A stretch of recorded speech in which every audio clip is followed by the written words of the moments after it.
প্রতিদিনের মতো মঙ্গলবারও ভোরের আলো ফোটার আগেই বিভিন্ন গন্তব্যের যাত্রীরা ভিড় করেন কমলাপুর রেলওয়ে স্টেশনে।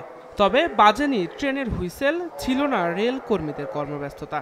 সময় গড়ানোর সঙ্গে সঙ্গে ভিড় বাড়ে মানুষের, দীর্ঘ হয় অপেক্ষার প্রহর। প্ল্যাটফর্ম ভরা যাত্রী, ট্রেনও প্রস্তুত, তবে আসেনি রানিং স্টাফরা। ভোর 4টার দিকে আসছি, ট্রেন চলার কোনো খবর নাই, এখানে কোনো আপডেটও কেউ দিচ্ছে না। দুর্ভোগটা তো আমাদের উপর পড়ে। এই যে বাচ্চা কান্না করতেছে, কতক্ষণ বসে থাকবো, চলে যেতে হবে। যে কোনো সরকার আসুক না কেন, ট্রেনের এই ভোগান্তিটা মনে বাবা যাবে না।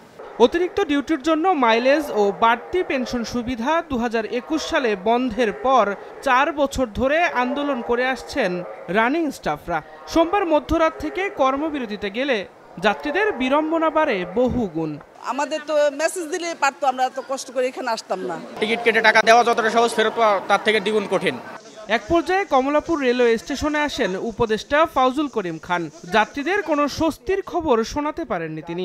এদিকে অর্থ উপদেষ্টার বক্তব্য, যৌক্তিক দাবি এরই মধ্যে মানা হয়েছে। তাদের যে দাবি আছে সেই দাবিগুলো কিন্তু আমরা ইতিমধ্যে রেল মন্ত্রণালয় থেকে আমরা অর্থ বিভাগে পাঠিয়েছিলাম এবং এটা কিন্তু বহুলাংশে এই দাবিগুলো পূরণ করা হয়ে গেছে।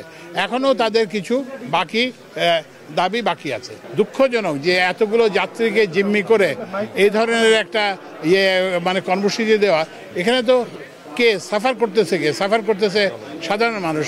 বেশ কয়েকদিন আগেই আমাদের তাদের যৌক্তিক যে সেগুলো আমরা দিয়েছি, এতে তো মোটামুটি আমার মনে হয় একটা যুক্তি ছিল এবং আমরা দিয়েছি সুবিধা। এখন যদি তারা বলে আরো সবগুলো একসাথে দিতে হবে, তা আপনারা বুঝতে পারেন অর্থের সংকুলন তো আমার করতে হবে। মানবিক কারণে বা মানুষের চাকরি বাকরি যে অসুবিধা হয় সেগুলির ব্যাপারে যথাসাধ্য আমরা চেষ্টা করি।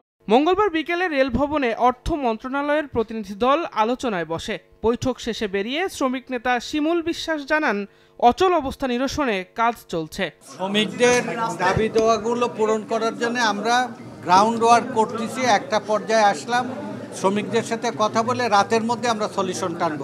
তবে দাবি আদায় না হওয়া পর্যন্ত ট্রেন চলবে না বলে সিদ্ধান্তে অটল রানিং স্টাফ ঐক্য পরিষদ। আলোচনার টেবিলে ছিলাম আমরা, সেই টেবিল থেকে আজকে বাধ্য হয়ে শ্রমিকরা ঐক্যজোটভাবে আজকে এই অবস্থানে আসছে। আমরা আলোচনা চালিয়ে যাব, কর্মবিরতিও চলবে, তবে আমরাও চাই এটা দ্রুত সমাধান হোক। গতকাল সোমবার দিবাগত রাত 12টার পর থেকে সারা দেশে কর্মবিরতি পালন করছেন রেলওয়ের রানিং স্টাফরা। দিন মোহাম্মদ সাব্বির, সময় সংবাদ, ঢাকা।